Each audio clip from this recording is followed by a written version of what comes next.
कृषि टिप्स। अधिक पैदावार किसान भाई कैसे लें, आज हम किसान भाइयों को बताना चाहते हैं। ये वीडियो भारतीय कृषकों को ही समर्पित है, क्योंकि पूरे भारत में खाद्यान्न की दो ही प्रमुख फसलें होती हैं, रबी में गेहूं, खरीफ में धान। यानी मोटी भाषा में आप कह सकते हैं जाड़ों की फसल गेहूं है और गर्मी वर्षा की धान है। दोनों ही फसलें पैदावार में अच्छी हैं और आज भारत इस स्थिति में है कि विदेशों को गेहूं और चावल दोनों ही खाद्यान्न निर्यात कर रहा है। कुछ किसान भाई तकनीक अपनाकर इन फसलों में अपनी पैदावार 1.5 गुनी बढ़ा सकते हैं।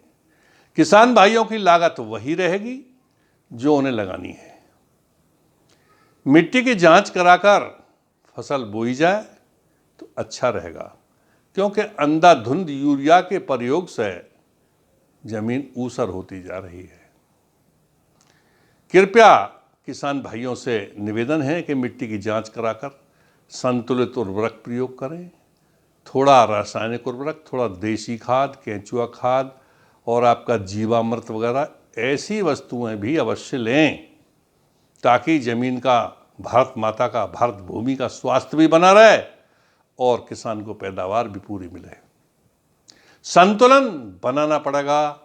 थोड़ा उर्वरक घटाना होगा, थोड़ा देसी खाद या उसका विकल्प जीवामृत, देसी गाय का गोबर मूत्र से बनता है, इसे हम बाद में बताएंगे। ऐसी संसाधन करने से आपकी ज़मीन अच्छी रहेगी और पैदावार भी पूरी मिलेगी।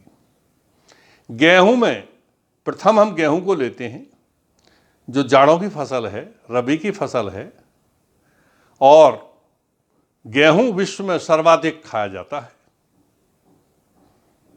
भारत में इसका उत्पादन बहुत अच्छा है। आज भारत विदेशों को निर्यात कर रहा है, जबकि सन 1960 से पहले भारत विदेशों से गेहूं मंगाता था। गेहूं की पैदावार बढ़ाने की और आवश्यकता है। केवल एक तकनीक अपनाने से गेहूं की पैदावार 1.25 से 1.5 गुनी बढ़ जाएगी। वो तकनीक है कृषि वैज्ञानिकों की बताई हुई। गेहूं की बुआई लाइन में उत्तर से दक्षिण करें। पर्याप्त, केवल एक ही बात को मान जाने से आपकी पैदावार 1.25 से 1.5 गुनी बढ़ जाएगी। परंतु कुछ क्षेत्रों में लोग छिटकमा बोते हैं गेहूं, तो उनके लिए ये उत्तम है कि गेहूं बखेरने के उपरांत जो अंतिम जुताई है, जो हैरों से, टेलर से कराते हैं, हल वाले फाले से कराते हैं, उस जुताई को उत्तर से दक्षिण करा दें तो लाइनें बन जाएंगी।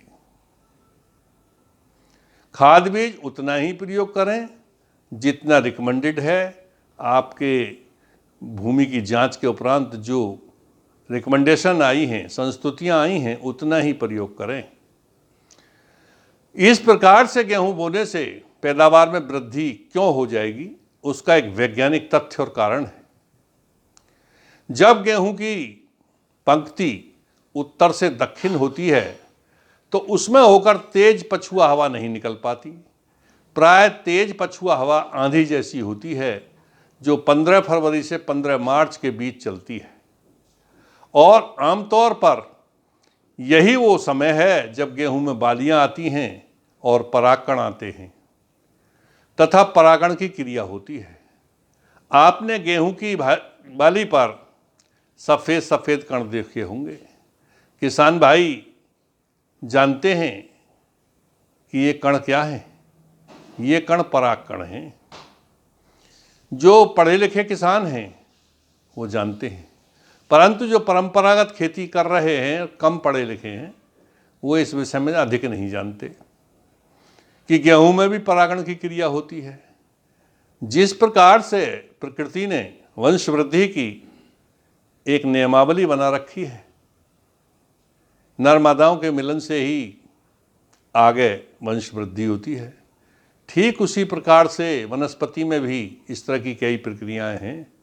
गेहूं की बाली में आपको जो सफ़ेद कण दिखाई दे रहे हैं वो पराग कण हैं, जो बाली में जाकर के परागण क्रिया करते हैं, अर्थात बाली में दाना बनाते हैं। यदि वो तेज हवा से उड़ जाते हैं तो परागण क्रिया पूर्णतः नहीं हो पाती तथा गेहूं की बाली में प्रत्येक पंखुड़ी में दाना नहीं बनता। परिणाम स्वरूप पैदावार में कमी आ जाती है। परंतु उत्तर दक्षिण बुआई करने से पछुआ हवा पंक्तियों के आर पार नहीं जा पाती, वो शुरू की 2-3 पंक्तियों को ही खराब करती है, अर्थात इंटरवेंटिनेशन नहीं हो पाता और परागकण हवा के साथ नहीं उड़ पाते और परागण की क्रिया अच्छी प्रकार हो जाती है। इस प्रकार से पैदावार में वृद्धि होती है। अक्सर किसान कहते सुने गए कि भाई गेहूं तो बहुत अच्छा था मगर हवा निकल गई। वो इतना तो जानते हैं कि पछुआ हवा से नुकसान हुआ, परंतु क्या नुकसान हुआ इसे गहराई में नहीं जानते। नुकसान ये होता है कि इंटरवेंटिनेशन के साथ साथ परागकण उड़ जाते हैं और हवा में यदि वो दूर चले जाते हैं तो परागण क्रिया में कमी आ जाती है। मान लिया उदाहरण के तौर पर हमारी बाली में 100 परागकण हैं और उसमें से 50-60 उड़ गए, 50-60 बाली में गिर गए, तो बाली आधी खाली रह जाएगी, गेहूं के दानों की संख्या घट जाएगी और पैदावार घट जाएगी। तो इस उक्त विषय में मेरा किसान भाइयों से नम्र निवेदन है कि सदैव गेहूं की बुआई उत्तर से दक्षिण करें ताकि उन्हें पूरी पैदावार मिल सके। इसी प्रकार धान में भी एक तकनीक है।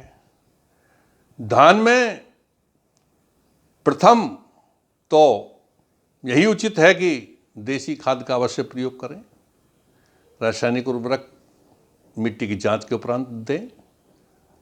और तीसरी जो प्रक्रिया है वो है धान के पौधों की संख्या में बढ़ोतरी, अर्थात किसान भाई मुश्किल से 20-25 पौधे प्रति वर्ग मीटर लगाते हैं। फलस्वरूप पैदावार में कमी आ जाती है। खाद वो पूरी देते हैं, जिंक सल्फेट भी डालते हैं, माइक्रोन्यूट्रेंट्स यानी सूक्ष्म तत्व भी डालते हैं, DAP and di ammonium phosphate या नाइट्रोजन फास्फोरस पोटास भी डालते हैं, परंतु सब कुछ होने के बावजूद भी पैदावार कम रह जाती है। उसका सिर्फ मात्र एक ही कारण है, कृषि वैज्ञानिकों ने इस पर अनुसंधान किया, तुलनात्मक अध्ययन किया, यानी कि 2 खेत बराबर बराबर हैं 1 एकड़ के, तो उनमें एक खेत में 25 पौधे प्रति वर्ग मीटर और दूसरे में 40 पौधे प्रति वर्ग मीटर लगाए। परिणाम ये निकला कि जिसमें 40 पौधे प्रति वर्ग मीटर थे उसमें पैदावार 1.5 गुनी अधिक हुई। प्लांट पॉपुलेशन यानी पौधों की संख्या जब अधिक होगी और उचित मात्रा में संतुलित उर्वरक भी है तो पैदावार निश्चित ही बढ़ेगी। कुछ किसान भाइयों को ये भ्रांति है कि नज़दीक पौधे लगाने से टिलरिंग कम होती है, यानी ब्यांत कम होता है, परंतु ऐसा नहीं। 1 वर्ग मीटर में 40 पौधे सर्वथा बिल्कुल उचित हैं और किसान भाइयों को लगाने चाहिए। परंतु इसमें भी एक समस्या है। कुछ किसान भाई से मेरी बातचीत हुई तो बताया, साहब हम तो ठेके पर खेत दे देते हैं, बिहारी या पुरबिया लोग लगाते हैं और हमें कोई मतलब नहीं। तो वो बेगरी लगाते हैं, यानी दूर दूर पौधे लगाते हैं, क्योंकि उतने ही पैसे उन्हें 40 पेड़ लगाने में मिलेंगे, उतने उन्हें 25 पेड़ लगाने पे मिलेंगे। तो 40 क्यों लगाएं, 25 लगाने में कम मेहनत होगी, तो कम मेहनत में ही वो पूरा पैसा ले लेते हैं। तो इस संबंध में किसान भाइयों से हम निवेदन करते हैं कि वो ये बात तय कर लें, मजदूर हों या ठेकेदार हों, उनसे ये निश्चित कर लें कि आपको 1 वर्ग मीटर में मैं नापूंगा 40 पौधे लगाने हैं। तो 40 पौधे लगेंगे तो निश्चित ही पैदावार में वृद्धि होगी और अन्य तकनीक किसान भाई अपना ही रहे हैं। जीवामृत डालें तो भी किसान भाइयों को अधिक लाभ होगा, क्योंकि जीवामृत भी एक प्राकृतिक विधि है जिसे हम अगले एपिसोड में आपको बताएंगे। जय जवान, जय किसान, जय हिंद, जय भारत।